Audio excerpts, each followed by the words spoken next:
ಮುಖ್ಯಮಂತ್ರಿ ಸಿದ್ದರಾಮಯ್ಯ 2026-27ನೇ ಸಾಲಿನ ಬಜೆಟ್ ಮಂಡನೆ ಮಾಡ್ತಾ ಇದ್ದಾರೆ.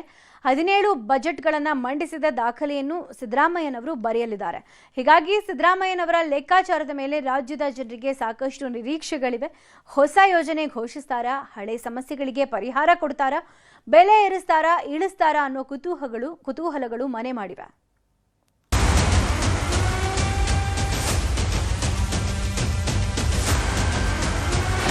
ಮುಖ್ಯಮಂತ್ರಿ ಸಿದ್ದರಾಮಯ್ಯ ರಾಜ್ಯ ಬಜೆಟ್ ಮಂಡನೆಗೆ ರೆಡಿಯಾಗಿದ್ದಾರೆ. ವೈಯಕ್ತಿಕವಾಗಿ ಇದು ಸಿದ್ದರಾಮಯ್ಯನವರ 17ನೇ ಬಜೆಟ್ ಆಗಿದೆ.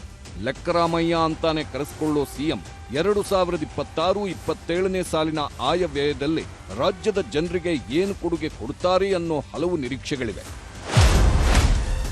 56,000 ಸರ್ಕಾರಿ ಉದ್ಯೋಗ ಭರ್ತಿ ಬಗ್ಗೆ ಬಜೆಟ್ನಲ್ಲೇ ಘೋಷಣೆ ಮಾಡಲಿದ್ದಾರೆ. ಇನ್ನು ಅನ್ನಭಾಗ್ಯ ಫಲಾನುಭವಿಗಳಿಗೆ ಇಂದಿರಾ ಕಿಟ್ ವಿತರಣೆ ಘೋಷಿಸಲಿದ್ದು, ಇಂದಿರಾ ಕಿಟ್ಗೆ ಹೆಚ್ಚುವರಿಯಾಗಿ 3,000 ಕೋಟಿ ಮೀಸಲಿಡೋ ಸಾಧ್ಯತೆ ಇದೆ. ಇನ್ನು ಗೃಹಲಕ್ಷ್ಮಿಯರಿಗೆ 2,000 ಜೊತೆಗೆ ವರ್ಷಕ್ಕೆ 2 ಬಾರಿ ಸೀರೆ ನೀಡುವ ಯೋಜನೆಯನ್ನೂ ಘೋಷಿಸೋ ಸಾಧ್ಯತೆ ಇದೆ. ಅಂಗನವಾಡಿ ಕಾರ್ಯಕರ್ತೆಯರ ಸಹಾಯಧನ ಹೆಚ್ಚಳ ಆಗಬಹುದು. ಕೃಷ್ಣಾ ಮೇಲ್ದಂಡೆ ಯೋಜನೆಗೆ ಹೆಚ್ಚಿನ ಹಣ ಘೋಷಣೆ ಆಗಬಹುದು. ವಸತಿಹೀನರಿಗೆ ವಸತಿ ಸೌಲಭ್ಯಕ್ಕಾಗಿ ಹಣ ಮೀಸಲು. ಬೆಂಗಳೂರು ಸಮಗ್ರ ಅಭಿವೃದ್ಧಿಗೆ 10,000 ಕೋಟಿ ವಿಶೇಷ ಯೋಜನೆ ಘೋಷಿಸಬಹುದು. ಇನ್ನು ಕೇಂದ್ರದ ವಿಬಿ ಜೀರಾಮ್ಜಿಗೆ ತಿರುಗೇಟು. ಗ್ರಾಮೀಣ ಉದ್ಯೋಗ ಖಾತ್ರಿ ಹೆಸರಲ್ಲಿ ಹೊಸ ಯೋಜನೆ ಘೋಷಿಸುತ್ತಾರೆ ಅನ್ನೋ ನಿರೀಕ್ಷೆ ಇದೆ. ಜೊತೆಗೆ ಕೃಷಿಕರಿಗೆ ಕಡಿಮೆ ಬಡ್ಡಿ ದರದಲ್ಲಿ ಸಾಲ ಸೌಲಭ್ಯ ಯೋಜನೆಯನ್ನೂ ಘೋಷಿಸಬಹುದು. ಸಿಎಂ ಬಜೆಟ್ನಲ್ಲಿ ಹೊಸ ಘೋಷಣೆಗಳಾಗುವುದು ಗ್ಯಾರಂಟಿ. ಇದಕ್ಕಾಗಿ ರಾಜ್ಯದ ಬಜೆಟ್ ಗಾತ್ರವನ್ನ ಅಂದಾಜು 4.5 ಲಕ್ಷ ಕೋಟಿಗೆ ಏರಿಸ್ತಾರೆ ಅನ್ನೋ ಚರ್ಚೆನೂ ಇದೆ. ಜೊತೆಗೆ ಆರ್ಥಿಕ ಹೊರೆ ತಪ್ಪಿಸಲು ಬೆಲೆ ಏರಿಕೆಯನ್ನೂ ಮಾಡೋ ಸಾಧ್ಯತೆ ಇದೆ. ಸರ್ಕಾರದ ಮೂಲಗಳ ಪ್ರಕಾರ ಮದ್ಯದ ಮೇಲಿನ ಸುಂಕವನ್ನ ಹೆಚ್ಚಿಸೋ ಸಾಧ್ಯತೆ ಇದೆ. ಪೆಟ್ರೋಲ್, ಡೀಸೆಲ್ ಮೇಲೂ ಸೆಸ್ ಏರಿಕೆ ಮಾಡುತ್ತಾರೆ ಅಂತ ಹೇಳಲಾಗ್ತಿದೆ. ಜೊತೆಗೆ ಸರ್ಕಾರದ ಬೊಕ್ಕಸ ತುಂಬಿಸುವ ಮುದ್ರಾಂಕ ಶುಲ್ಕವನ್ನು ಹೆಚ್ಚಿಸುತ್ತಾರೆ ಅನ್ನೋ ಚರ್ಚೆಗಳಾಗ್ತಿವೆ. ಇನ್ನು ಈ ಸಲಾನೂ ಸಿದ್ದರಾಮಯ್ಯ ಸಾಲರಾಮಯ್ಯ ಆಗ್ತಾರೆ ಅಂತ ಬಿಜೆಪಿ ಕಾಲೆಳೆದಿದೆ. ಜೊತೆಗೆ ಬೆಲೆ ಏರಿಕೆ ಮಾಡುತ್ತಾರೆ ಅಂತಾನೆ ಬಿಜೆಪಿ ನಾಯಕರು ಬಜೆಟ್ ಮಂಡನೆಗೆ ಸಿಎಂಗೆ ಶುಭ ಕೋರಿದ್ರು.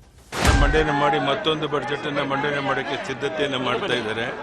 ರಾಜ್ಯದ ಆರ್ಥಿಕ ಪರಿಸ್ಥಿತಿ ಸರಿ ಇಲ್ಲ, ಅದನ್ನು ಸರಿಪಡಿಸಿಕೊಂಡು ಮುಂದಿನ ಹೆಜ್ಜೆ ಇಡಬೇಕು ಅಂತೇಳಿ ವಿನಮ್ರವಾಗಿ ಮುಖ್ಯಮಂತ್ರಿಗಳು ವಿನಂತಿ ಮಾಡಿದ್ದಾರೆ.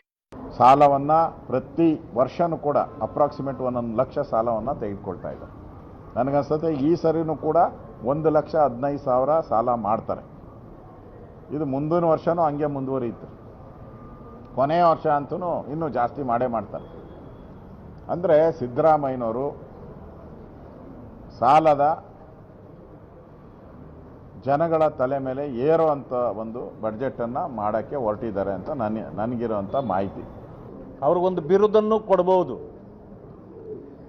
ಬಡ್ಜೆಟ್ನ ಜಾದೂಗಾರ ಅಂತ. ಜಾದೂಗಾರ ಯಾವುದರಲ್ಲಿ ಅಂದರೆ ಸಾಲ ಮಾಡೋದ್ರಲ್ಲಿ. ಸಾಲ ಮಾಡೋದೇ ಒಂದು ಜಾದೂಗಾರನ ಕೆಲಸ. ಅದು ಈಗಾಗಲೇ ಅವರೇ ಒಪ್ಕೊಂಡಿದ್ದಾರೆ, ಸಾಲ ಮಾಡೇ ಮಾಡ್ತೀನಿ ಅಂತ. ಅಂದ್ರೆ ಸಾಲ ಇಲ್ಲದೆ ಈ ಸರ್ಕಾರ ಒಂದು ಹೆಜ್ಜೆನೂ ಮುಂದೆ ಹೋಗೋದಿಲ್ಲ. ಈ ಸರ್ತಿ ಬಜೆಟ್ದಲ್ಲಿ ಕಳೆದ 3 ವರ್ಷದಿಂದ ನೀವೇನು ದಲಿತರಿಗೆ ಅನ್ಯಾಯ ಮಾಡಿರಲ್ಲ, 39,000 ಕೋಟಿ, ಅದನ್ನು ಕೂಡ ವಾಪಸ್ ಕೊಡುವಂಥ ಕೆಲಸ ಈ ಬಜೆಟ್ದಲ್ಲಿ ಆಗಬೇಕು. ಅಂದ್ರೆ ಹೊಸದಾಗಿ ಏನು ದುಡ್ಡು ಕೊಡಬೇಕು ಅದನ್ನು ಕೊಡಬೇಕು. ಅದ್ರ ಜೊತೆ ಈ ದುಡ್ಡನ್ನು ನೀವೇನು ಹಿಂದೆ ತೊಗೊಂಡಿದ್ರೆ ಅದನ್ನು ಕೊಡಬೇಕು. ಮತ್ತು SC/ST ಸಮುದಾಯಕ್ಕೆ ಸಂಬಂಧಪಟ್ಟಂಥ ಎಲ್ಲ ನಿಗಮಗಳೇನದಾವಲ್ಲ, ಆ ನಿಗಮಗಳಿಗೆ ಕನಿಷ್ಠ 1,000 ಕೋಟಿಯನ್ನು ನೀವು ಕೊಡಬೇಕು. ಇಷ್ಟೆಲ್ಲದರ ಮಧ್ಯೆ ಸಿಎಂ ಸಿದ್ದರಾಮಯ್ಯರಿಗೆ ಗ್ಯಾರಂಟಿಗಳಿಗೆ ಹಣ ಹೊಂದಿಸುವುದು, ಸಾಲದ ಹೊರೆ ಬೀಳದಂತೆ ಮುಂಜಾಗ್ರತೆ ವಹಿಸಬೇಕಾದ ಅನಿವಾರ್ಯತೆ ಇದೆ. ಇದೆಲ್ಲವನ್ನೂ ಸರಿದೂಗಿಸಿ ಜನಪ್ರಿಯ ಬಜೆಟ್ ಮಂಡಿಸ್ತಾರ ಸಿದ್ದರಾಮಯ್ಯ ಅನ್ನೋದು ಈಗಿರುವ ಕುತೂಹಲ. Bureau report, news 18. CM Siddaramaiah ಮಂಡಿಸಲಿರೋ ಬಜೆಟ್ ಮೇಲೆ ಸಾರಿಗೆ ಇಲಾಖೆ ಭರ್ಜರಿ ನಿರೀಕ್ಷೆ ಇಟ್ಕೊಂಡಿದೆ. ಕೆಎಸ್ಆರ್ಟಿಸಿ ಎಂಡಿ ಸರ್ಕಾರಕ್ಕೆ ಪತ್ರ ಬರೆದಿದ್ದಾರೆ. ಶಕ್ತಿ ಯೋಜನೆ ಬಗ್ಗೆ ವಿವರಿಸಿದ್ದಾರೆ. ಶಕ್ತಿ ಯೋಜನೆಯಿಂದ ನಿಗಮಕ್ಕೆ ಆಗಿರುವ ಆರ್ಥಿಕ ಹೊರೆ ತಪ್ಪಿಸುವಂತೆ ಕೇಳ್ಕೊಂಡಿದ್ದಾರಂತೆ.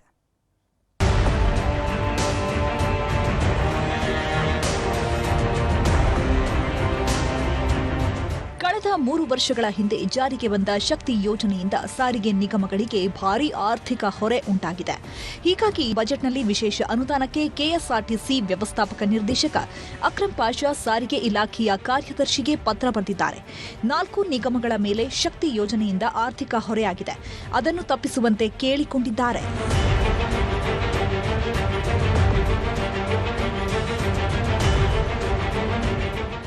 ರಾಜ್ಯದಲ್ಲಿ ಶಕ್ತಿ ಯೋಜನೆಯಿಂದ ನಿಗಮಗಳ ಮೇಲೆ ಹೊರೆ ಬೀಳ್ತಾ ಇರೋದ್ರಿಂದ ಸಾರಿಗೆ ಇಲಾಖೆ ಸಿಬ್ಬಂದಿ ಭವಿಷ್ಯ ನಿಧಿ ಕಾರ್ಯಾಚರಣೆ ವೆಚ್ಚ ಭರಿಸುವುದು ಕಷ್ಟವಾಗಿದೆ ಎಂದಿದ್ದಾರೆ. ಅಲ್ಲದೆ ಶಕ್ತಿ ಯೋಜನೆಯ ಹಣವು ಸಕಾಲಕ್ಕೆ ಬಿಡುಗಡೆ ಆಗದೇ ಇರೋದ್ರಿಂದ ನಿಗಮಗಳು ಆರ್ಥಿಕ ಸಂಕಷ್ಟವನ್ನು ಎದುರಿಸುತ್ತಿದೆ. ಹೀಗಾಗಿ 10,000 ಕೋಟಿ ಮೀಸಲು ಇಡುವಂತೆ ಕೇಳಿಕೊಳ್ಳಲಾಗಿದೆ. ಕಳೆದ 3 ವರ್ಷದಿಂದ ಶಕ್ತಿ ಯೋಜನೆ ಜಾರಿಯಾಗಿದೆ.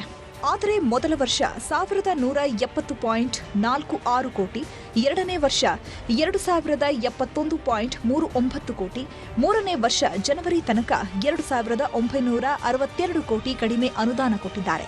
ಹೀಗಾಗಿ 5,000 ಕೋಟಿಗೂ ಅಧಿಕ ಮೊತ್ತ ಬಿಡುಗಡೆ ಬಾಕಿ ಇದೆ. ಹೀಗಾಗಿ ಅನುದಾನ ಮೀಸಲಿಡಬೇಕು ಅನ್ನೋ ಆಗ್ರಹ ಕೇಳಿಬಂದಿದೆ. ಇವರು ಸಾರಿಗೆ ಇಲಾಖೆಗೆ ಈ ಸ್ಕೀಮ್ ಪ್ರಕಾರ, ಗ್ಯಾರಂಟಿ ಪ್ರಕಾರ ಸಾರಿಗೆ ಇಲಾಖೆಗಳು ಪ್ರಾಫಿಟ್ದಲ್ಲಿ ಬರ್ತಾವಂತ ಹೇಳಿದ್ರು.